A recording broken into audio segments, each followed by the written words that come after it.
तो अब हम चलते हैं पेपर की तरफ, यानी 60 सवालात जो मैंने सेट किए हैं, ये वाला जो मैंने चीज़ें निकाली हैं इनके तहत, और ये वाला जो हर एक्ट के अंदर जो मैंने डिफरेंट चीज़ें बताई हैं कि इनको आपने जो है वो ज़्यादा तवज्जो देनी है, ये चीज़ें ज़्यादा अहम हैं। तो इन्हीं चीज़ों से मैंने कोशिश की है वो वाले जो है वो सवालात सेट किए हैं। तो चलते हैं जी पेपर की तरफ।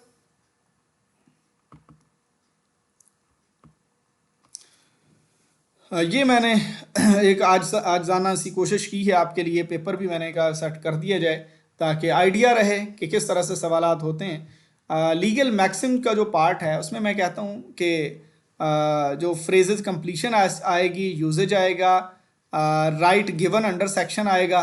ठीक है, राइट मीन के हम देखते हैं ना कि कौन सी जो मैक्सिम है या कौन सी जो टर्म है वो इस्तेमाल हो रही है और उसका रिलेशन क्या बनता है किसी सिनेरियो के साथ, वो भी हमें देखेंगे। तो हमारे पास ना क्वेश्चन नंबर 1 है, द मैक्सिम ऑडी अल्ट्रम पार्टम मीन वो जो कहते हैं दूसरी पार्टी को भी, यानी दोनों पार्टी को सुना जाए।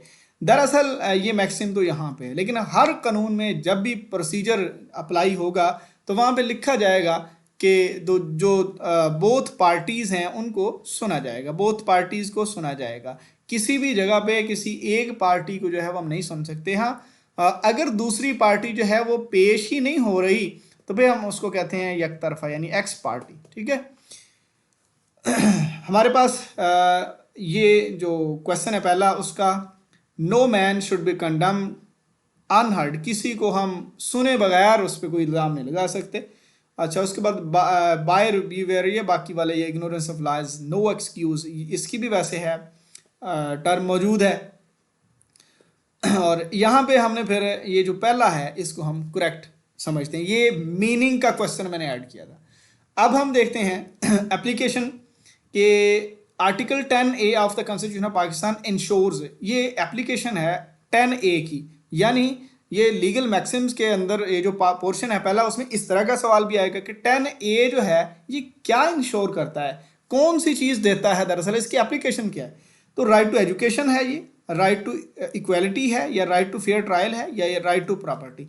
तो दरअसल तो ये सारे राइट्स कॉन्स्टिट्यूशन के अंदर मौजूद हैं, लेकिन 10A जो है ना ये फेयर ट्रायल का है, चूँकि 10 था ना पहले, 10 है कि 24 घंटे में आपने लेके जाना है अपने मुलजम को मजिस्ट्रेट साहब के सामने, फिर 10A आ गया, फिर 11, 12, 13 ये है स्लेवरी या फिर फोर्स्ड लेबर ख़त्म की है, फिर जो है रेट्रोस्पेक्टिव जो इफ़ेक्ट है किसी भी कानून का, यानी अगर रेट्रोस्पेक्टिव इफ़ेक्ट होता है ना कि पुराने जराइम पर नया कानून नहीं लगेगा, या पुराने जराइम पर नए कानून की सज़ा नहीं लगेगी, जो पुरानी थी वही लगेगी। ठीक है, अच्छा नेक्स्ट है हमारे पास ये 13 का भी आ गया है कि राइट अगेंस्ट डबल पनिशमेंट। ठीक है, डबल पनिशमेंट ये भी एक प्रोसीजरल फेयरनेस का ही पार्ट है कि डबल पनिशमेंट से कॉन्स्टिट्यूशन ने रोका है, तो वो किस आर्टिकल के तहत रोका है। तो 14(2) है, 13A है, 10A तो हमें पता चल गया, 25 भी नहीं है। तो फिर ये 13A के अंदर रोका गया है कि किसी को डबल पनिशमेंट नहीं दी जा सकती। ठीक है, डबल पनिशमेंट नहीं दी जा सकती। नेक्स्ट है हमारे पास अब प्रोवाइजो जो होती है, प्रोवाइजो वो क्या काम करती है। मिसाल के तौर पे कोई सेक्शन है, बिलफर्ज एक्स सेक्शन है, उसमें लिखा गया है कि जो ए पर्सन है अगर वो डिफ़ाल्टर है तो वो उसके ऊपर ये वाली सज़ा है, या उसको अरेस्ट किया जाएगा या फलां किया जाएगा। साथ ही प्रोवाइजो आ जाती है कि वोमेन को अरेस्ट नहीं किया जा सकता। तो ये जो प्रोवाइजो है मीन दैट ये एक्सेप्शन है इसके अंदर। ठीक है, तो यहाँ पे देख लेते हैं, override the main enactment, override करता है इसको, या फिर travels beyond the scope of main enactment होती है, फिर ऑपरेट्स एज एन एक्सेप्शन है। तो ये मैं ऑलरेडी बता चुका हूँ, चूँकि मैं चीज़ें समझा रहा हूँ, मेरा यहाँ पे मकसद आपसे सवालात का जवाब लेना नहीं है, ये मैं मिसालें दे रहा हूँ। ठीक है, ये प्रोवाइजो क्या होती है, ये स्टैट्यूट इंटरप्रिटेशन के अंदर नंबर 5 सवाल है हमारे पास, द वर्ड ऑफ लॉ। ये मैंने कहा था ना फ्रेज को कंप्लीट भी करवाया जा सकता है। तो the words of law matters, ये जो जब कानून बनता है ना तो उसका पर्पस बहुत जो है वो प्रायोरिटी पे लिया जाता है, और जब वो अप्लाई होता है तो फिर जो ऑफेंडर है या फिर जो जिसको हम अक्यूज्ड कहते हैं उसकी इंटेंशन जो है वो देखी जाती है कि इंटेंशन में क्या उसने उस पर्पस को तो नहीं ब्रीच किया जो पर्पस था हमारा। तो फिर ज़ाहिर सी बात है इंटेंशन के लिहाज से सज़ाओं में भी वैरायटी आ जाती है। But there history matters more या देयर पर्पस मैटर मोर या देयर इफेक्ट मैटर्स मोर या ऑल ऑफ दीज। तो यहाँ पे आएगा जो वर्ड्स ऑफ लॉ हैं वो मैटर करते हैं, लेकिन उनका पर्पस जो है जब वो इनेक्ट हुआ था, जब वो किसी असेंबली से पास हुआ था, तो उस वक्त उनका पर्पस क्या था वो ज़्यादा मैटर करता है। उसके बाद पीरा एक्ट आ जाता है। पीरा एक्ट में चूँकि पावर्स हैं, प्रोसीजर, स्टेप्स हो गए, dates, periods, punishment and appeal, इस किस्म के सवाल ज़्यादा आएंगे। तो पहला सवाल हमने डाल दिया कि which of the following powers does the authority have. Authority, PERA authority के पास appoint hearing officers, conduct situational assessment, supervise enforcement stations and boards, या फिर ऑल ऑफ अबव। तो ये सारे काम अथॉरिटी करती है। तो मैंने पहला ही पावर का डाल दिया, पावर। ठीक है, तो नेक्स्ट क्वेश्चन है हमारा द पावर टू, ये फिर एक और पावर का आ गया, dispose of, the power to dispose of the confiscated, यानी ये जो हम कब्जे में ले लेते हैं चीज़ें, उनको डिस्पोज ऑफ करना, उनके ऊपर डिसीजन देना, उनको छोड़ना या उनका जो भी ऑक्शन की तरफ उनको लेके जाना, उनको डिस्पोज ऑफ करना। Decide the fate of sealed premises, यानी एक तो आर्टिकल जो उठा ली गई हैं उनका, और फिर जो प्रेमिसेस सील की गई हैं उनका, उनकी फेट को डिसाइड करना। एंड डिटर्मिनेशन ऑफ कॉस्ट, जो खर्चा आया है उसको डिटर्मिन करना। In such manner as may be prescribed is of, ये किसकी पावर है? हियरिंग ऑफिसर की है, एसडीओ की है, आईओ की है, या ईओ की है? तो ये प्रोसेस बड़ा सिंपल है कि आईओ जो है ये तो इंक्वायरीज वगैरह या इन्वेस्टिगेशन में या ईओ के साथ सपोर्ट करता है। तो ईओ होता है दरअसल 14 ग्रेड का, ये ईपीओ जारी करता है। उस ईपीओ के बाद 15 दिन के अंदर जो हियरिंग ऑफिसर है वो कह सकता है कि मुझे जी वहाँ से अपनी रेडी हटाने का कहा गया है, लेकिन वहाँ पे जो है वो मुझे अलाउ फलां कोई वो जवाब बना सकता है ना कि इस वजह से मैं वहाँ से रेडी नहीं हटा सकता, या कोई भी और चीज़। तो वो 15 दिन के अंदर, और अगर कोई फ़ाइन लग गया है तो 30 डेज़ के अंदर वो फिर हियरिंग ऑफिसर के पास आता है। केस हियरिंग ऑफिसर ने उसको सुनना है और सुनने के बाद डिसाइड करना है। ये वो वाले डिसीजन के बाद वाला ये सारी पावर है। तो एसडीओ तो इस मामले में होता ही नहीं, एसडीओ तो अपने स्टेशन को देखता है ज़्यादा।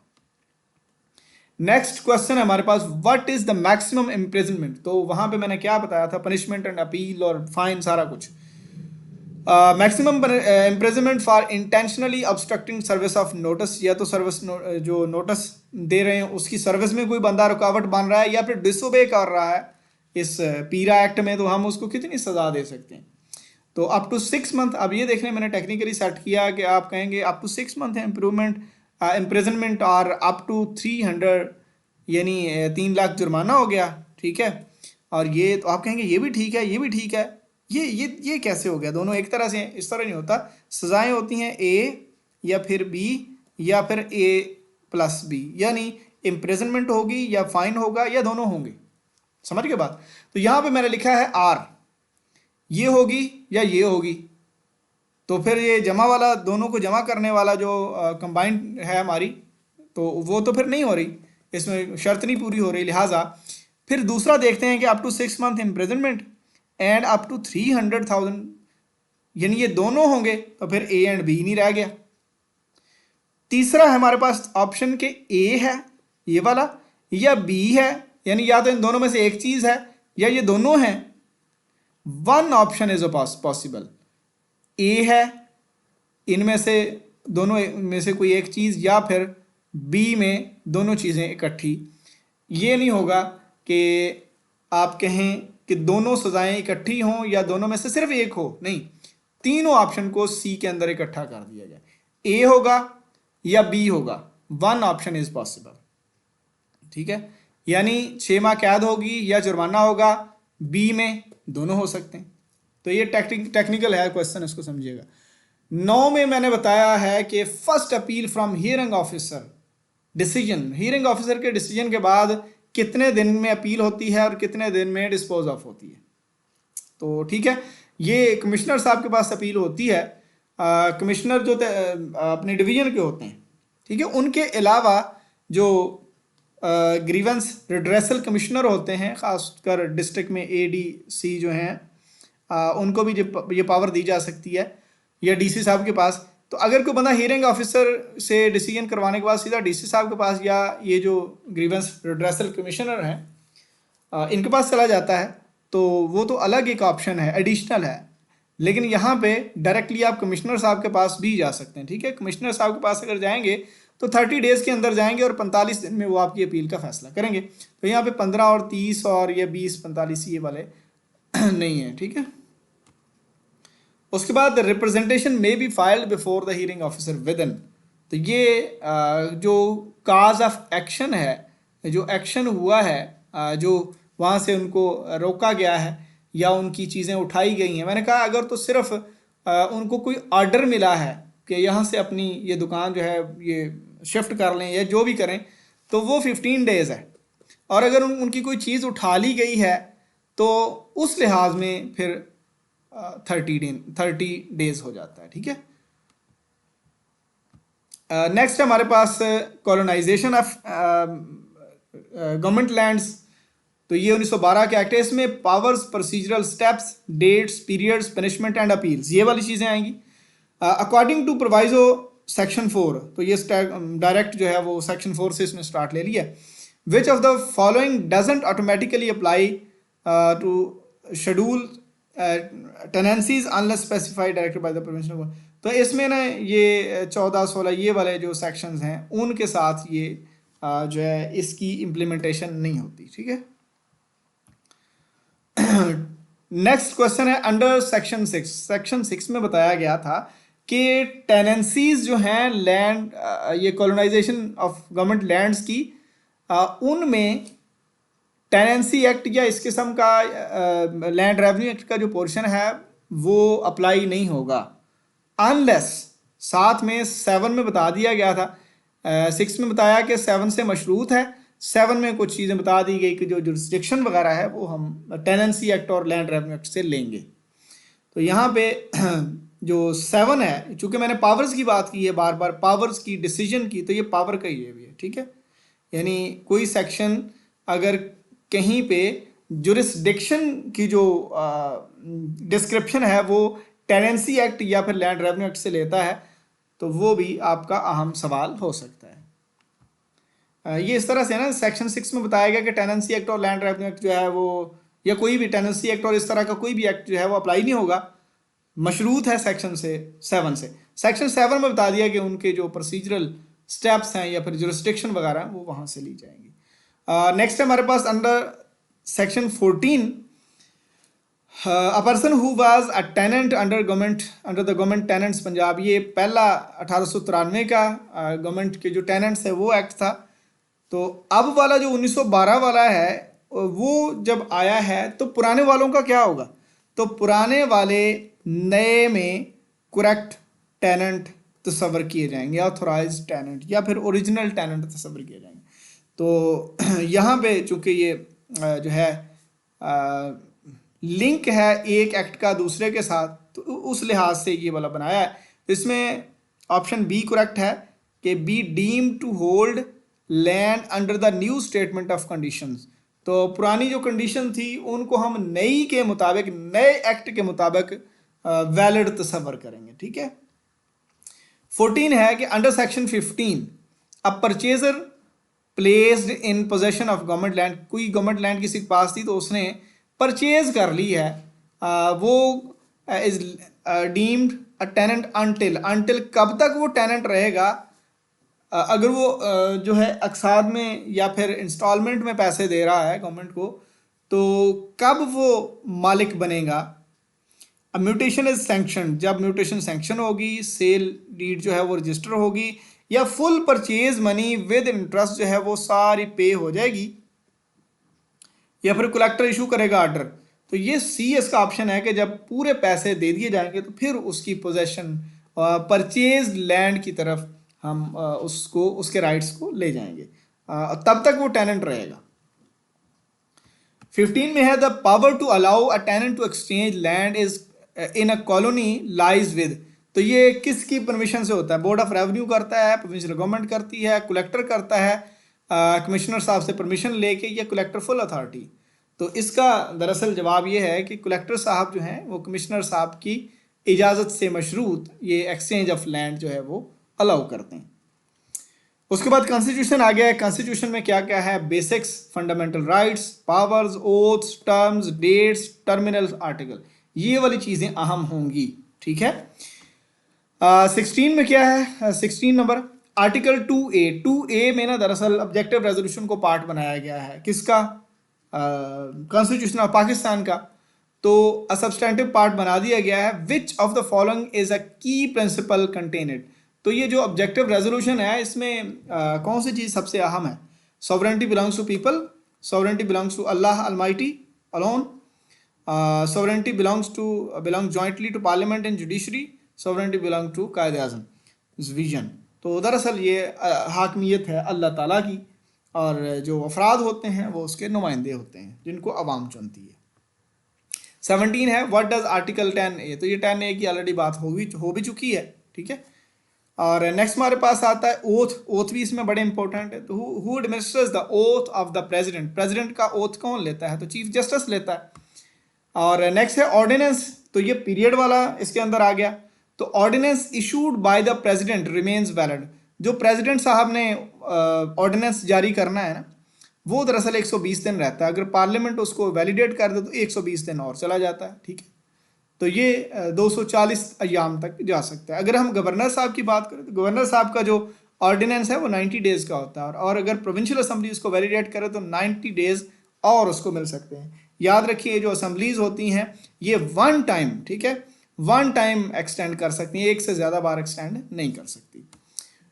नेक्स्ट है हमारे पास जो ये टर्मिनल में है ना 62, 63 तो आपने सुना होगा। 62 में क्वालिफिकेशन है और 63 में डिस्क्वालिफिकेशन है। ये जो पार्लियामेंट के जो मेंबर्स होते हैं उनकी है, ठीक है, क्वालिफिकेशन एंड डिस्क्वालिफिकेशन। और 63A में है डिफेक्शन। 62 में तो बता दिया गया ना कि कोई ईमानदार होगा, दीन को जानता होगा, फलां फलां होगा, लेकिन यह है कि नॉन मुस्लिम इससे एक्सक्लूडेड है, ये भी वहाँ पे बता दिया गया। 63 में बता दिया गया कि अगर कोई इन चीज़ों में जो है वो गिल्टी पाया जाएगा तो वो नाअहल हो जाएगा, ठीक है। ये नाअहल, फलां नाअहल, ताहियात नाअहल, 5 साल, ये वाली चीज़ें आपने सुनी होंगी पहले। अब डिफेक्शन एक अलग सी टर्म बना दी। डिफेक्शन होता है वो बंदा नाअहल उस तरह तो नहीं होता, लेकिन अगर वो पार्टी के साथ वफादार नहीं रहता तो हम उसको डिफेक्ट कहते हैं। ये डिफेक्शन अप्लाई होगी। डिफेक्शन 63A के अंदर है।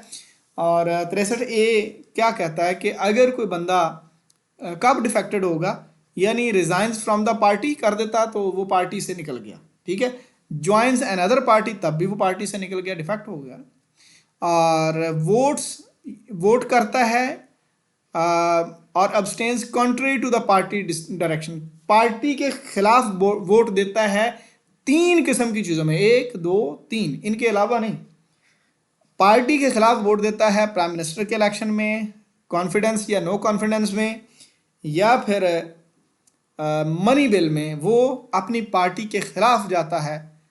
तो और तीसरा क्या है? Speech against the parties. Against the party speech तो सारे लोग कर रहे हैं।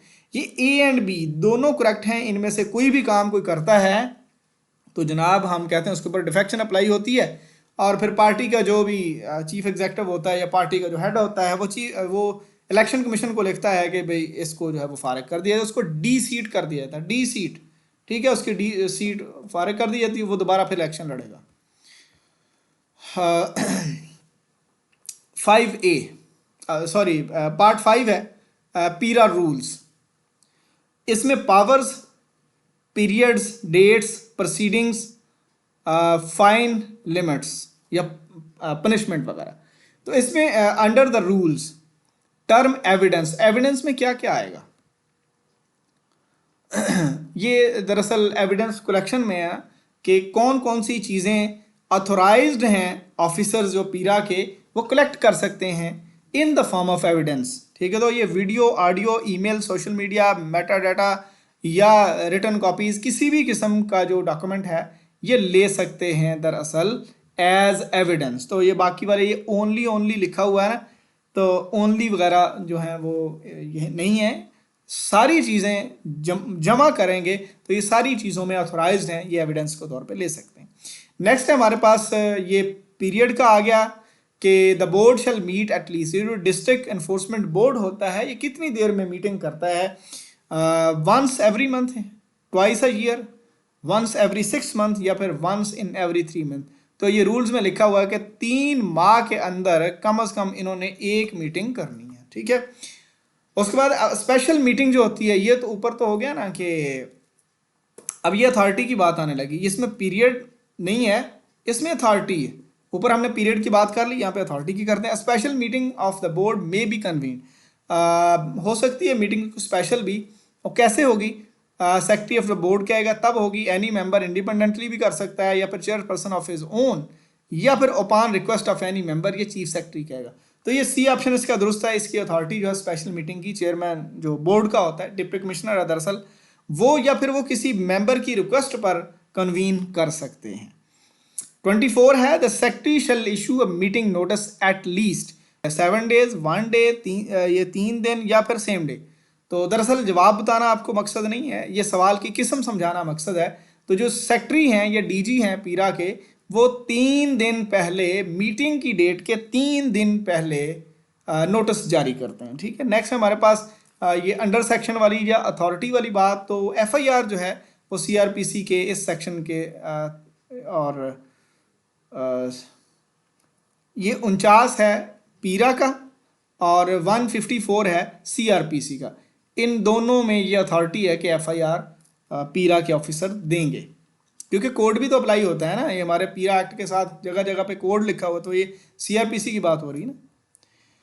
उसके बाद है पार्ट 6 से हमारे पास सीआरपीसी ही आ गया है। तो सीआरपीसी और पीपीसी मैंने आपको बताया था थोड़ा सा डिफरेंट है। तो सीआरपीसी में who, what, when, how far, या फिर ये 5W वही जो न्यूज़ वाले होते हैं वो, या फिर यहाँ पे अंडर विच अथॉरिटी आप ऐड कर लें। 26 है the mandatory rule for search of women under 52 section जो है सीआरपीसी का, वो बताता है कि औरत की तलाशी कैसे ली जाती है।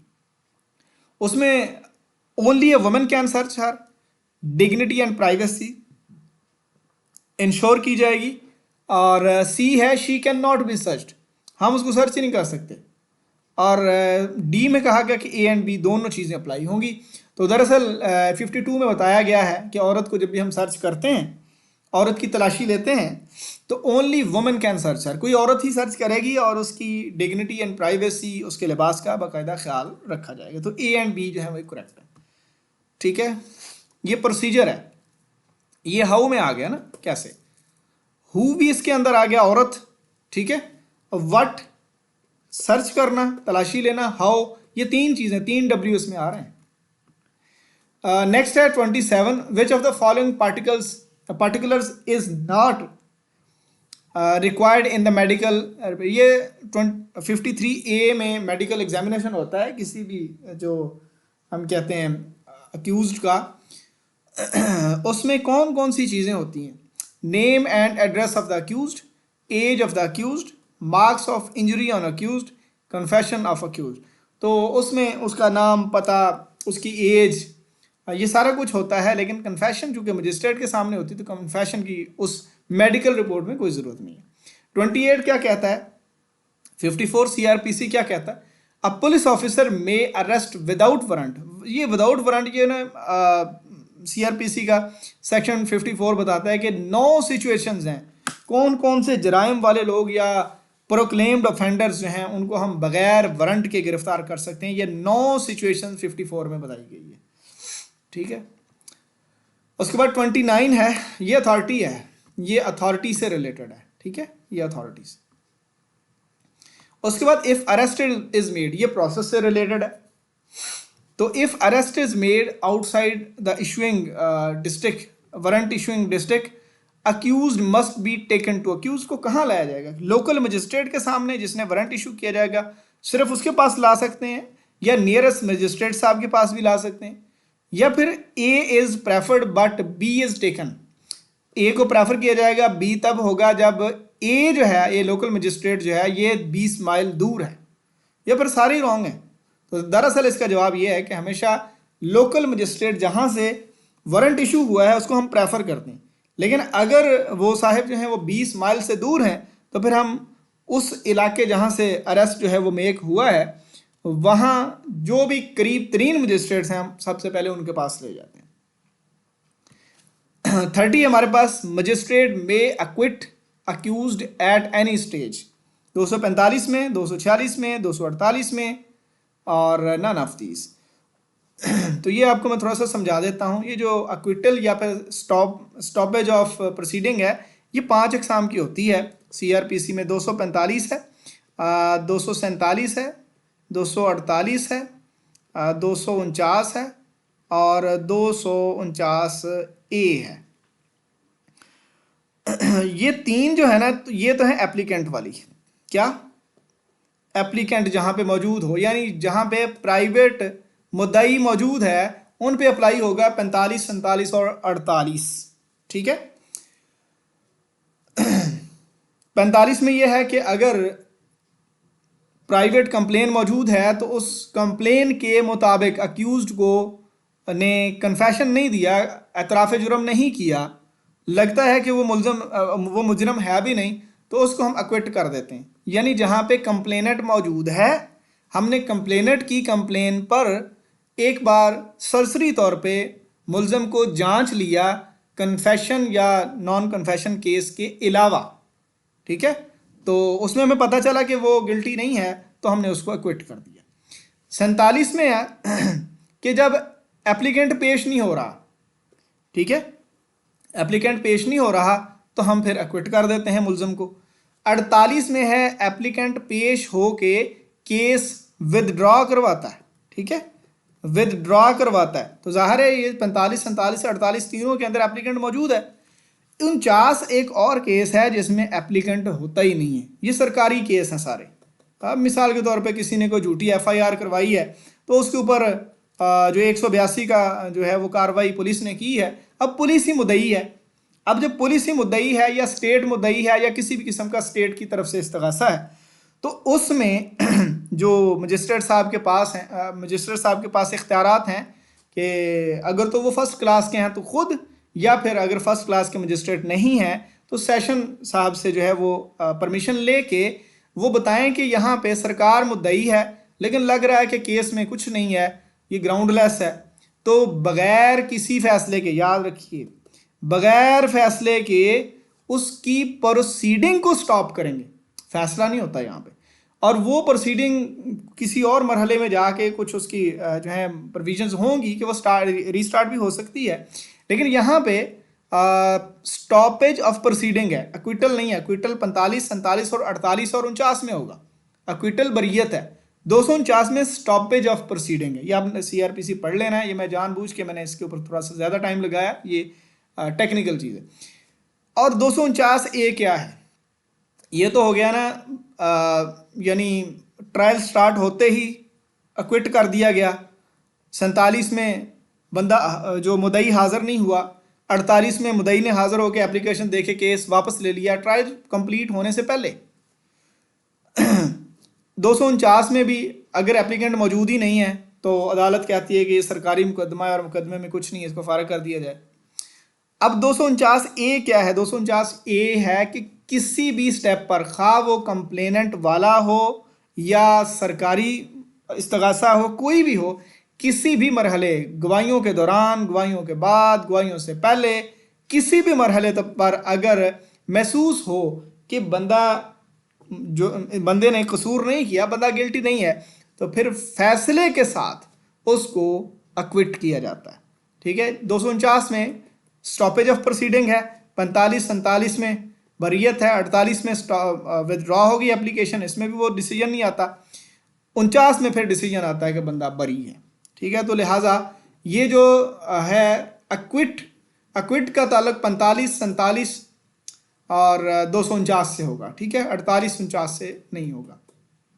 48 में तो एप्लीकेशन ही वापस होगी ना, उसमें उसको जो है वो बाइज़्ज़त घर भेज दिया जाएगा, लेकिन उस तरह से डिसीजन नहीं होता। 49 के अंदर बाकायदा तौर पे स्टॉपेज है, डिसीजन इसमें भी नहीं होता, 49 के अंदर फैसला होगा, ठीक है। तो ये यहाँ पे नन ऑफ दीज है। उसके बाद पीपीसी आ जाता है। पीपीसी थोड़ा सा डिफरेंट है, मैं आपको बता चुका हूँ कि व्हेन एंड व्हेन नॉट, कब जुर्म लगता है कब नहीं लगता, हाउ फार ये सज़ा कितनी होगी, क्यों होगी, इंटेंशन देखी जाएगी, वहाँ से फिर पनिशमेंट नेविगेट भी करेगी। 31 है हमारा, A and B jointly attack Z. A और बी दोनों ने जो है अटैक किया जेड के ऊपर। ए इज़ प्रवोक्ड, ए को गुस्सा दिलाया गया। सो हिज एक्ट, एक तो होता है ना घर से छुरी चाकू लेके कोई बंदा लड़ाई करने गया ना, और दूसरा जो है एक बंदा वहीं पे गाली गलौज सुनकर ही उसने हमला किया और आगे से नुकसान ज़्यादा हो गया, तो बंदा मर गया है जेड अटैक करने से। जो इंस्टिगेट किया गया या जो प्रवोक हुआ है वक्ती तौर पर, उसके ऊपर क्या ऑफेंस लगेगा, और जो घर से जो है मैलिस के साथ गया था, छुरी चाकू लेके गया था, उसके ऊपर क्या ऑफेंस लगेगा। ये मैंने बताया है कि इंटेंशन से सज़ा नेविगेट करती है। जो बंदा सिर्फ प्रवोक हुआ है, गुस्से में जिसने कुछ जो एक्ट किया है, उसको हम कल्पेबल होमिसाइड कहते हैं, ठीक है। लेकिन बी के ऊपर प्रॉपर मर्डर का केस होगा, याद रखिए, ठीक है। कानून देखता है कि किसी बंदे ने अगर किसी का कोई नुकसान किया तो क्या उसकी इंटेंशन जो है वो साबित होती है कि ये थी, अगर इंटेंशन नहीं थी तो फिर सज़ा कम होती है। 32 है, a soldier fires on a mob. एक मॉब है, उसके ऊपर सोल्जर ने फायर खोल दिया है under the order of his superior officer, जो ऑफिसर ने कहा, इन कंफर्मिटी विद लॉ, कानूनी जवाज के अंदर। इज दिस एन ऑफेंस, क्या ये ऑफेंस है? ऑप्शन में है कि yes because it caused harm, हाँ इससे नुकसान हुआ, ये ऑफेंस है। दूसरा है no because he was bound by law, वो कानून का पाबंद था। यस, हाँ ऑफेंस है, because ignorance of law is no excuse. उन्होंने कहा कि लॉ को, अगर किसी को लॉ का इल्म नहीं है तो इसकी उसका नो एक्सक्यूज, ये वैसे मैक्सिम भी है, लीगल टर्म लैटिन। अच्छा, नो नहीं offence because mistake of law is allowed. तो दरअसल ये इन सारी जो ये ए हो गया या सी या डी, ये सारे इर्रेलेवेंट हैं। दरअसल ये बात है ये वाली कि वो लॉ का बाउंड है और अपने सुपीरियर कमांड का बाउंड है, इसलिए उसने कोई ऑफेंस नहीं किया, ठीक है। एक्सेप्शंस के अंदर है ये। 33 है, ये भी बड़ा मैंने टेक्निकल क्वेश्चन बनाया है। इसमें देखिए सज़ा किस तरह नेविगेट करती है। एक तो ये है कि ए पर्सन का ऑपरेट है, तो जब तक ए परमिशन नहीं देगा ऑपरेट नहीं होगा। अब अगर ए की जगह पे कोई और परमिशन दे रहा है तो भी चलेगा। ए बेहोश है तो भी कोई जो उसको अटेंड कर रहा है उसकी परमिशन देता है। या ए अगर माइनर है, ठीक है, या लुनेटिक है, तो फिर भी जाहिर है उसकी परमिशन तो कोई इसका गार्डियन ही देगा। लेकिन आगे जो ट्रीटमेंट है, ट्रीटमेंट लीगल होना चाहिए, फिर परमिशन लगती है, वैलिड होती है। हमने कहा कि अ surgeon performs a risky but illegal operation, risky भी है, इलीगल भी है, विद पेशेंट्स गार्डियन, गार्डियन के पेशेंट की परमिशन के साथ इलीगल ऑपरेट कर रहा है, तो उसका एक्ट क्या होगा? अगर तो वो लीगल कर रहा है तो कोई ऑफेंस नहीं होगा, जितना मर्जी नुकसान हो जाए। अगर वो एक्ट इलीगल है तो वो डायरेक्टली ही ऑफेंस होगा, चाहे उसमें बच्चे का नुकसान हो रहा है या नहीं हो रहा। मिसाल के तौर पे जो ये इलीगल किडनी ट्रांसप्लांट है, तो बेशक उसने बच्चे को बचा लिया है या फिर बेशक उसने गार्डियन की परमिशन ली है, लेकिन चूंकि इलीगल है, ठीक है, तो उसमें जो है वो नहीं होगा। अगर वो लीगल फॉर्मेलिटीज़ पूरी करके इलीगल नहीं है तो फिर अगर नुकसान भी किसी को कोई हो जाता तो फिर कोई ऑफेंस नहीं है। यहाँ पे इलीगल है, लिहाजा ऑफेंस होगा। ये कंटेंट बेस्ड ऑफेंस मैंने खुद ही आपको ये टेक्निकल बनाने के लिए डाला था। अगर मैं यहाँ पे इलीगल का वर्ड हटा दूँ ना तो इसका जवाब होगा कंटेंट बेस्ड। कंटेंट क्या है, उसका एक्चुअल में मैटर क्या है, लेकिन मैंने चूंकि लिख दिया कि इलीगल है तो फिर डायरेक्टली वो ऑफेंस ही होगा उसका कंटेंट देखे बगैर, क्योंकि ऑलरेडी कंटेंट एक्सप्लेन कर दिया गया। 34 है, ए इंस्टिगेट्स बी टू मर्डर सी। ए ने बी से कहा कि सी को मार दें, बी रिफ्यूजेस, बी ने कहा नहीं जी मैं नहीं मारता। ए इज, देखें कानून बड़ा सख्त है। ए क्या है फिर देखें, ए ने कहा था बी से सी को मार दो, लेकिन बी ने नहीं मारा, फिर भी ए क्या होगा, नॉट गिल्टी है, गिल्टी ऑफ कॉन्स्पायरेसी है, गिल्टी ऑफ अटेम्प्ट है, या गिल्टी ऑफ अबेटमेंट है। अबेटमेंट होती है इंस्टिगेट करना, उकसाना किसी को ना, तो गिल्टी ऑफ अबेटमेंट होगा। अबेटमेंट वो मर्डर किया, तो मर्डर के लिहाज से अब मर्डर अकर हुआ है तो क्या सजा होगी, अकर नहीं हुआ तो क्या सजा होगी, ये तो फिर अबेटमेंट की आगे जो टर्म्स हैं वो 107 से आगे हम जो चलते हैं, भुट्टो साहब को 109 में ही फांसी हुई है ना अबेटमेंट के अंदर ही, तो वो इक्वल सजा होती है अगर जो है अकर हो जाए वो, अगर ना हो तो फिर कम होती है। 35 क्या है, A is abetting B who is a child, A abet कर रहा है, मुआवनत कर रहा है बी की जो कि एक बच्चा है, टू किल अ पर्सन, के किसी पर्सन सी को मारें। The offence will be framed as under, तो ऑफेंस किस तरह से फ्रेम होगा, दोनों गिल्टी हैं या फिर only A guilty, only if death occurs, अगर बंदा मर गया है तो फिर ए गिल्टी होगा, या फिर only A guilty of abetment of murder, सिर्फ ए ही मर्डर की अबेटमेंट का गिल्टी होगा, या फिर बोथ आर गिल्टी, ये ए एंड डी तो चलें रिपीट हो गए, बी सी डी चले समझ लेते हैं। तो इसमें यह है कि डेथ का अकर होना या ना होना वो बात की बात है। यहाँ पे ये जो साहब ए हैं ये गिल्टी होंगे अबेटमेंट ऑफ मर्डर में, चूँकि मर्डर हुआ नहीं है और वो बच्चा है या लुनेटिक है तो उसके ऊपर तो फिर वो ऑफेंस नहीं लगेगा। 36 होर्डिंग प्रिवेंशन एक्ट में हम आ गए हैं, तो इसमें क्या क्या है, process, powers, periods, authority, punishment, fine, appeals, ठीक है। और इसमें हम देखते हैं ये फाइन्स के अंदर रिवार्ड भी हम शामिल कर लेते हैं।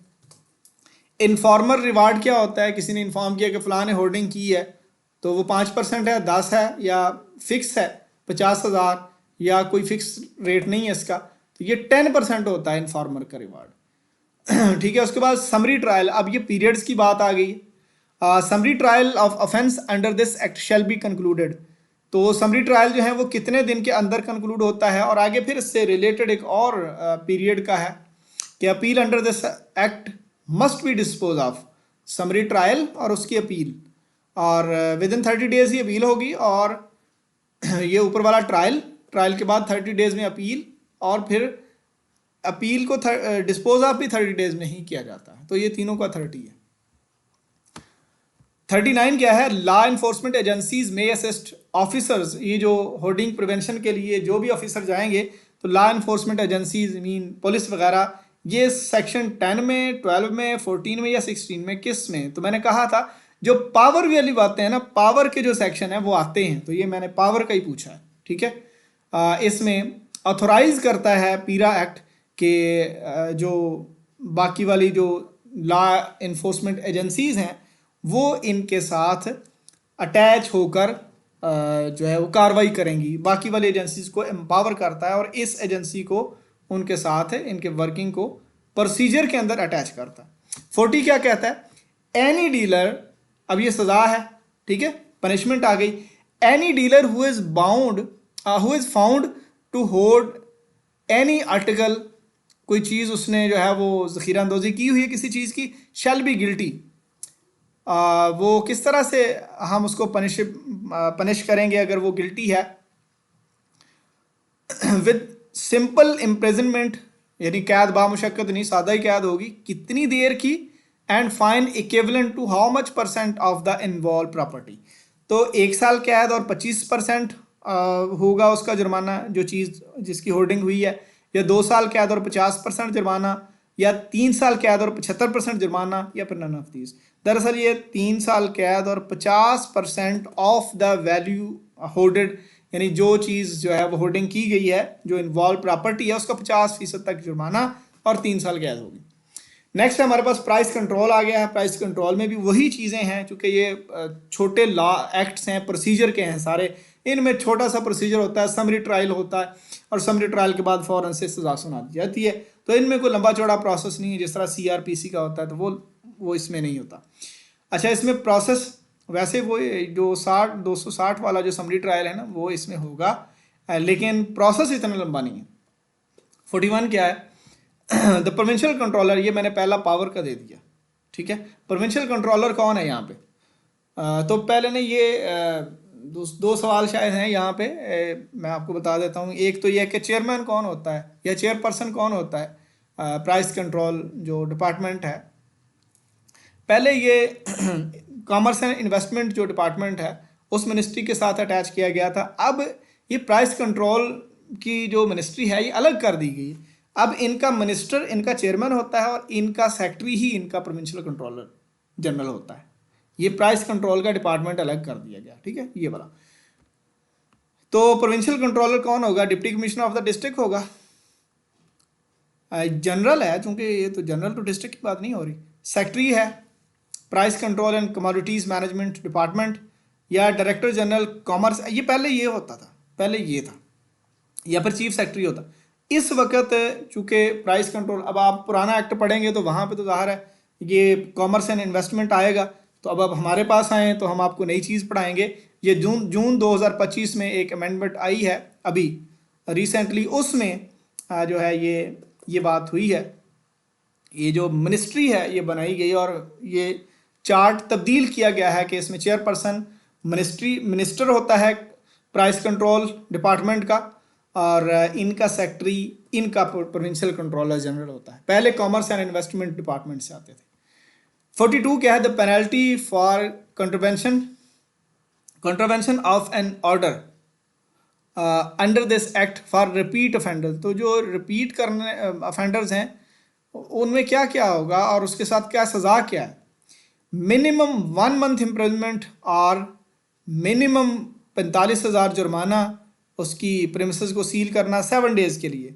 या फिर ये याद रखिए जो रिपीट ऑफेंडर्स होते हैं ना इनकी सज़ा ज़्यादा होती है, सख्त होती है। अब ये वर्बल वार्निंग और पब्लिक नोटिस या ओनली फाइन, तो ये फिर छोटी सज़ाएं ना, तो ये पहली सज़ा बड़ी है, यही इसकी है। 43 है the price control council is established under section 3। Who is the chairperson? देखें यहाँ पे फिर मैंने वही बताया कि ये दोनों सवाल मैंने जानबूझ के डाले हैं। ये सबसे बड़ी अथॉरिटी होगी प्राइस कंट्रोल की। इस काउंसिल में कौन होगा चेयरपर्सन? जिस तरह पीरा अथॉरिटी में जो चेयरपर्सन है वो चीफ मिनिस्टर हैं, तो यहाँ पे इस डिपार्टमेंट के जो मिनिस्टर हैं वो या फिर सीएम साहब जिनको अपॉइंट कर दें, कोई मिनिस्टर ही होगा ना, ज़ाहिर है पब्लिक रिप्रेजेंटेटिव होगा कोई, तो ये price control and commodities management इस डिपार्टमेंट के मिनिस्टर को लगाया जाएगा काउंसिल का चेयरमैन, या फिर सीएम साहब जिसको अपॉइंट कर दें। चीफ सेक्रेटरी नहीं होंगे, मिनिस्टर फॉर एग्रीकल्चर नहीं, और ये सेक्रेटरी प्राइस कंट्रोल नहीं, सेक्रेटरी नहीं मिनिस्टर लगेंगे चेयरपर्सन। 44 है एनी प्रोड्यूसर या फिर डीलर या फिर इम्पोर्टर और सेलर जब वो aggrieved by an order of the provincial control. देखें सबसे पहले तो ज़ाहिर है जो हमारी डिस्ट्रिक्ट मैनेजमेंट है ना उसके पास डिसीजन की पावर होती है, और उसके बाद जब अपील्स होती हैं और अपील में अगर सूबाई लेवल पे जाके भी बंदे को इंसाफ नहीं मिला, प्रोविंशियल कंट्रोलर जनरल साहब के पास जाके उन्होंने अपनी अपील दायर की, वहाँ से भी इंसाफ नहीं मिला, तो फिर कोई एपलेट कमेटी होगी, वो 15 दिन के अंदर आपने वहाँ पे जाके बताना है और उनका ऑर्डर फिर फाइनल होगा, उससे आगे कोई अपील नहीं है, ठीक है। तो ये 7 डेज़ या फिर directly to the council chairman, ये नहीं है, चेयरपर्सन नहीं है, फेडरल मिनिस्ट्री नहीं है, तो ये वाला है द एपलेट कमेटी होगी प्रोविंशियल लेवल की, प्रोविंशियल कंट्रोलर जनरल साहब के बाद उनके पास अपील जाती है। 45 क्या है? Punishment for making false statement under this act. तो ये प्राइस कंट्रोल वाले में है कि जो फॉल्स स्टेटमेंट अगर दी हैं किसी ने, कोई कीमतों वगैरह का गलत अंदराज करवाया कि हम ये चीज़ें इतने पे बेचते हैं, उसमें क्या फ़ाइन होगा, इम्प्रिजनमेंट अप टू 3 years, या फिर फ़ाइन, या फिर बोथ होगा, या फिर वार्निंग लेटर होगा, नन ऑफ दीज होगा। तो ये बी वाला इसमें ट्रू है। उसके बाद हम आ जाते हैं लैंड रेवेन्यू एक्ट है हमारा। लैंड रेवेन्यू एक्ट में क्या क्या अहम है? डेफिनेशंस बहुत अहम है, असेसमेंट बहुत अहम है, इसके रेट्स बड़े अहम हैं, एनहांसमेंट बहुत अहम है, रिकवरी का प्रोसेस बड़ा अहम है, और बाकी प्रोसेस वगैरह भी। पावर एंड जुरिस्डिक्शन सबसे अहम, periods, punishment, fines, appeal, plus major section, कौन से? अंडर सेक्शन वाले, पावर एंड प्रोसेस। पहला क्वेश्चन है हमारा ये दरअसल ओवरऑल एक अथॉरिटी या पावर की बात कर रहे हैं हम कि लैंड रेवेन्यू एक्ट के अंदर क्या क्या है। लैंड रेवेन्यू एक्ट की जुरिस्डिक्शन दरअसल में क्या है? is about making and maintenance of record of right, assessment and collection of land revenue, the appointment and function of revenue officer and other matters connected with property sale, irrigation administration या all of these या land revenue administration। तो land revenue administration आता है इसमें। उसके बाद है 47 है the chief officer interested with local revenue. तो जो पूरी तहसील के ओवरऑल जिनको हम कहते हैं असिस्टेंट कलेक्टर या असिस्टेंट कमिश्नर, वो होते हैं पूरी तहसील की ओवरऑल एडमिनिस्ट्रेशन के। जब हम असिस्टेंट कलेक्टर ग्रेड 1 कहते हैं लैंड रेवेन्यू कलेक्शन में, तो वो चीफ ऑफिसर भी उनको कहा जाता है, वो तहसीलदार होते हैं। डीसी, असिस्टेंट कमिश्नर या ऑल ऑफ दीज नहीं, तहसीलदार होते हैं chief officer with local revenue administration. 48 क्या है? द कौन अपॉइंट करता है एनी ऑफिसर। तो अपॉइंट से आपको समझ जाना चाहिए कि अपॉइंट कौन करता है। उसके बाद confer power for time being, attach करता है कि जी डीसी साहब जो हैं वो फलां जगह पे चले गए, तो एडीसी जो हैं एडिशनल डिप्टी कमिश्नर, वो डीसी का चार्ज, ये चार्ज कौन देता है? कलेक्टर, कमिश्नर, बीओआर या प्रोविंशियल गवर्नमेंट। तो प्रोविंशियल गवर्नमेंट अपॉइंटमेंट देती है। 49 क्या है? Agriculture year as per land revenue act 1967। तो ये एक डेट है इसके अंदर 1 जुलाई। याद रखिए जो टेनेंसी एक्ट का है वो 16 जून से, ठीक है, वो 16 जून से, और जो लैंड रेवेन्यू एक्ट का है ये 1 जुलाई से साल का आगाज़ होता है। 50 हमारे पास पावर्स ऑफ रेवेन्यू ऑफिसर, तो ये भी पावर का आ गया। तो कहीं पे to enter upon any land for official purposes are given in the section या अंडर सेक्शन, किस सेक्शन में है? 23, 29। तो ये चूंकि पावर वाला है तो इसमें आपको पता होना चाहिए कि 30 में ये पावर दी जाती है कहीं पर दाखिल होने की। 51 है a penalty of up to 500 rupees on non compliance regarding any appearance. Revenue officer ने बुलाया, बंदा अपीयर नहीं हुआ तो जनाबे वाला उसको ये जो जुर्माना होता है ये किसके इख्तियार में है? सिविल कोर्ट जुर्माना करती है, रेवेन्यू कोर्ट करती है, रेवेन्यू ऑफिसर कंसर्न करता है, ये सारी कर सकते हैं। तो इसका जवाब है कि रेवेन्यू ऑफिसर कंसर्न जो होता है वो ये वाले जुर्माने की डिस्क्रिप्शन रखता है। उसके बाद ये डिस्क्रिप्शनरी पावर है कि करना या नहीं करना। 52 है क्लासेस ऑफ, ये नंबर का आ गया। अंडर सेक्शन 7 जो है कितनी क्लासेस हैं? 5, 6, 7 या 5 और 6 दोनों वहाँ पे ऑप्शंस हैं। तो दरअसल जो क्लासेस ऑफ आरओज हैं अंडर सेक्शन 7 वो क्या है? बीओआर सबसे बड़ी क्लास होगी, उसके बाद कमिश्नर आ जाते हैं, कमिश्नर के बाद कलेक्टर आ जाते हैं, उसके बाद असिस्टेंट कलेक्टर आ जाते हैं, ठीक है।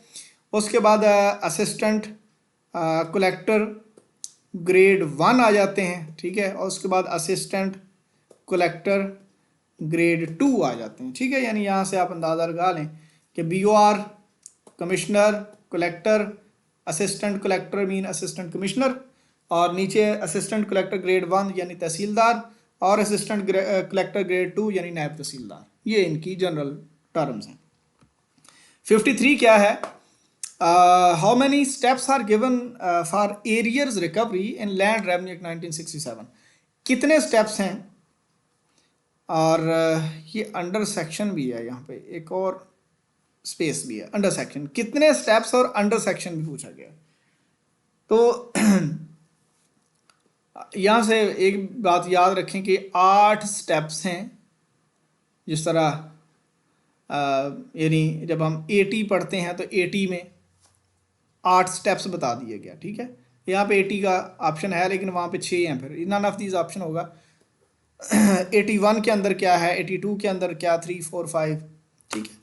तो 87, 89 को निकाल लें, बाकी 81 से 90 तक ये 87 एंड 89 को निकाल लें, बाकी 8 स्टेप बनते हैं, जिसके अंदर सर्विस ऑफ नोटिस हो गया, उसके बाद अरेस्ट हो गया, उसके बाद प्रॉपर्टी अटैचमेंट हो गया यानी मूवेबल प्रॉपर्टी, उसके बाद हम उसकी लैंड को जो है वो ट्रांसफ़र करते हैं किसी और के नाम, फिर हम उसको अटैच करते हैं, फिर हम उसकी असेसमेंट को अनल करते हैं, फिर उसकी वो जिसके ऊपर एरियर बना हुआ है उसको हम सेल करते हैं, अगर उससे भी बात नहीं बनती तो उस बंदे की किसी और प्रॉपर्टी को सेल करते हैं। ये 8 स्टेप्स हैं दरअसल।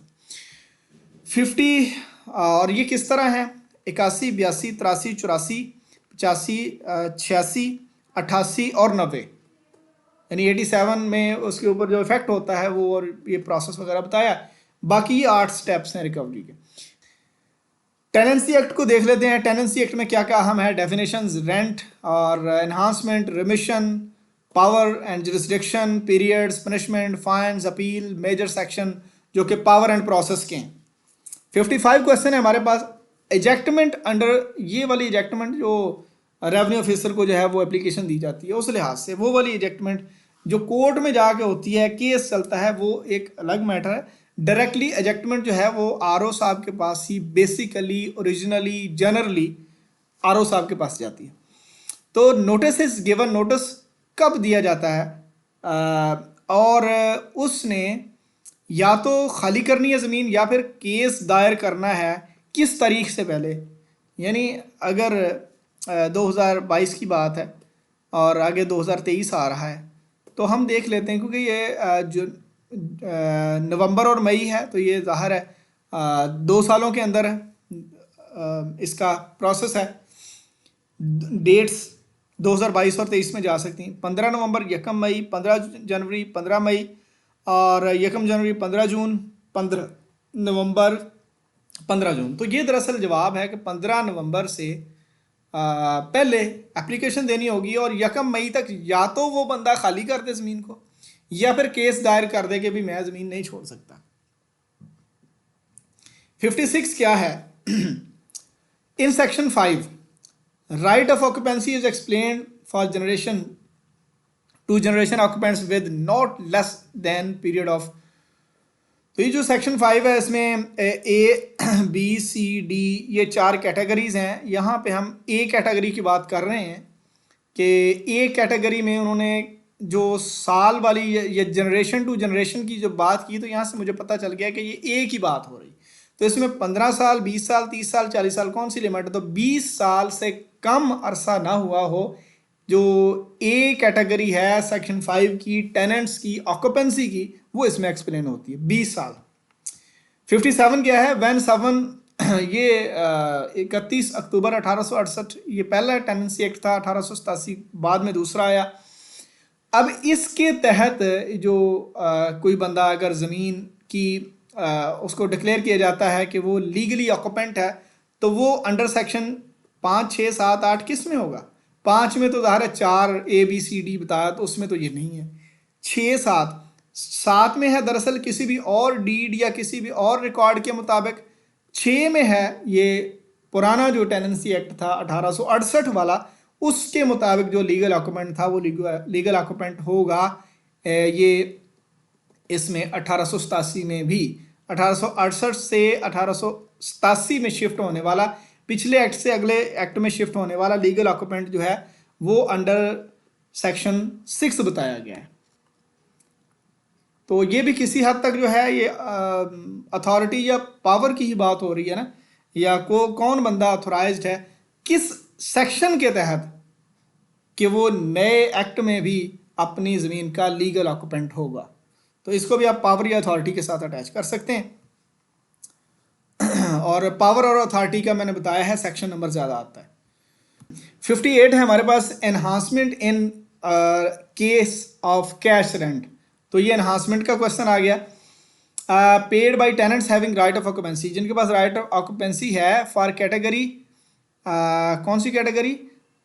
एन ऑक्यूपेंट या ऑक्यूपेंट कौन से? गिवन इन सेक्शन 6 और 8।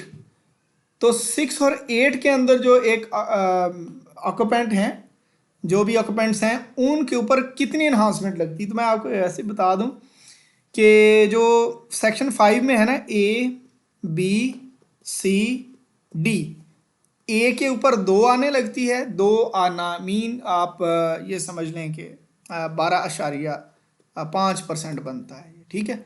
और BCD के ऊपर 6 आना लगती है, 6, ठीक है। 6 आना, ये उस वक्त 16 आने की बात हो रही है ना, उस लिहाज से। तो ये 37 पॉइंट समथिंग बनता है। अच्छा, उसके बाद ये तो हो गया ना, सेक्शन 5 के अंदर 2 आना और 6 आना ये लगते हैं 1 रुपए के ऊपर, यानी जिसका 1 रुपया था उसके ऊपर अगर कैटेगरी ए में है तो 2 आने बढ़ा दिए जाएं, ठीक है। और अगर बी सी डी का तो 1 रुपए के पीछे 6 आने बढ़ा दिए जाएं। अब 6 और 8, 6 में है पुराने टेनेंसी एक्ट की बात, 8 में है किसी और रिकॉर्ड की बात जो एडमिसिबल है। तो इनके अंदर जो टेनेंट्स आते हैं उनसे हम सबसे ज़्यादा एनहांसमेंट लेते हैं, वो 12 आने होती है, ठीक है। 59 है सेक्शन 28, क्या एक्सप्लेन करता है ये? दरअसल ना 27 और 27A और 28 ये दरअसल ना एनहांसमेंट वगैरह के नहीं है। ये अगर एरिया टेम्परेरी तौर पे जो है वो पानी में आ गया है या सैलाब ज़दा है, ये उतनी देर के लिए जो हम रेट चेंज करते हैं उसका नाम दरअसल पूछा गया है। तो rent alteration due to change in area, तो यहाँ पे एरिया अगर कम या ज़्यादा हुआ है तो उसमें भी हम जो है वो उस तरह से एनहांसमेंट नहीं उसको, या फिर रिडक्शन नहीं कहते। यहाँ पे कुछ चीज़ें हैं, विल बी कॉल्ड एनहांसमेंट कहते हैं उसको, या रिडक्शन कहते हैं, या बोथ आर करेक्ट हैं या नन ऑफ, तो उसको हम एडजस्टमेंट कहते हैं, ठीक है। तो ये दरअसल एडजस्टमेंट है, इसका नाम एडजस्टमेंट है। तो ये चूँकि एक जो है जैसे हम कहते हैं एक इम्पोर्टेंट चीज़ है, या फिर टर्म है, या एक एक्सेप्शन समझ लें इसको, बाकी वाली एनहांसमेंट या रिडक्शन से सेपरेट चीज़ है, तो इसलिए ये इसको मैंने इम्पोर्टेंट कहा। उसके बाद है ये पावर की बात होने लगी है। 60 में है power of high court, 60 question, power of high court to validate proceedings held under mistakes as to jurisdiction is given under section. तो किस सेक्शन में बताया गया है टेनेंसी एक्ट में कि अगर सिविल कोर्ट का मामला था, वो जो रेवेन्यू कोर्ट ने देख लिया है, या फिर रेवेन्यू कोर्ट का मामला था वो सिविल कोर्ट ने देख लिया है, तो इसको वैलिडेट करवाना बड़ा ज़रूरी होता है। तो वैलिडेट कौन करता है? हाई कोर्ट करती है, हाई कोर्ट वैलिडेट करेगी। Under which section of tenancy act? तो ये 100 है टेनेंसी का, टेनेंसी एक्ट का सेक्शन नंबर 100 है, जिसके तहत हाई कोर्ट से जो मिस्टेक है जुरिस्डिक्शन की उसको हम वैलिडेट करवाते हैं। तो ये था जी आज का हमारा जो टोटल एक हम लेके आए थे आपके लिए दरअसल, कि पेपर किस तरह का हो सकता है, किस टाइप के क्वेश्चन हो सकते हैं। आपको पहले तो ये सारी चीज़ें एक बार मैं रिवाइंड करवा दूं कि टाइप किस तरह की थी, फिर डेप्थ क्या हो सकती है, कंसेप्चुअल होगा, ट्रैपिंग ज़्यादा नहीं होगा, या डेफिनेट इन्फॉर्मेशन उसमें होगी, फिर एक्सपेक्टेड नेचर की हमने बात की। आप रिवाइंड करके स्टार्ट से दोबारा सुन भी सकते हैं। और फिर हमने प्रेपरेशन किस तरह से करनी है, प्रीपेयर कौन कौन सी चीज़ें करनी है, टेक्स्ट कितना प्रीपेयर करना है, कंसेप्ट कितना प्रीपेयर करना है, और जो सेक्शन नंबर कितने प्रीपेयर करने हैं और कौन से ज़्यादा इंपॉर्टेंट हैं, ये सारी चीज़ें आपको जो है वो बता दी गई हैं। अब आगे आपका काम है, अभी भी आज जो है वो तकरीबन 10 दिन बाकी हैं, 10 दिन ना सही चलें 8-9 दिन ही समझ लें। तो 8-9 दिन के अंदर अगर आपने ऑलरेडी चीज़ें कर ली हुई हैं तो आपको अपने एक्ट जो है वो सामने रख के अपने आईडीए या फिर अपनी इस एनेक को लगा के जो आपको ये सारी चीज़ें बताई हैं, आपको चीज़ें ब्लिंक करना लग जाएंगी कि कौन कौन सी चीज़ें अहम हैं। और अल्लाह ताला खैर करे, इन चीज़ों को दिल लगा के अच्छे तरीके से तसल्ली से समझ कर, रटा वगैरह नहीं, चीज़ों को समझ कर करें। इंशाल्लाह आप मुझे दुआ देंगे। और इस पूरे प्रोसेस में मुझे लगता है कि जितना काम हम कर सकते थे हमने अल्हम्दुलिल्लाह किया है। आगे अब काम आपका है, आपने कामयाब होना है। और अभी तक अगर आपने यहाँ से कुछ सीखा है तो यहाँ पे कमेंट करके लाजमी आपने मुझे बताना भी है, ताकि मुझे हौसला हो कि ये जो खून पसीना लग रहा है आपके ऊपर वो ज़ाया नहीं हो रहा। और अगर आपको वीडियो अच्छी लगी है तो दोस्तों के साथ लाजमी शेयर करें, और इससे भी हमारी हौसला अफजाई होती है। आपके लिए, आप सबके लिए बहुत सारी ढेरों दुआएं, और अल्लाह ताला आपको कामयाब करे। कामयाब होने के बाद एक छोटी सी अनाउंसमेंट है, हो सकता है आपको ये इस वक्त अहम ना लगे। जिस तरह हम 8वीं 5वीं के इम्तहान देते हैं और हमारे उस्ताद कहते हैं कि जिस दिन आखिरी पेपर होगा अगले दिन आपने स्कूल आ जाना है, हम अगली क्लास का पढ़ेंगे। तो लॉ का पेपर भी जिस दिन आपने दे देना है अगले दिन यानी 2 दिन गुजार के 2 दिनों में पेपर होंगे, उससे तीसरे दिन इंशाल्लाह हम आपका इंग्लिश ऐसे और जनरल नॉलेज के ऊपर गाइड स्टार्ट कर देंगे। यही चैनल आपकी क्लास है। अल्लाह ताला आपका हामी नासर हो। जाइए कामयाब हो के आइए, इंशाल्लाह फिर आप अगले स्टेप के लिए चलेंगे। अल्लाह ताला आपका हामी नासर हो।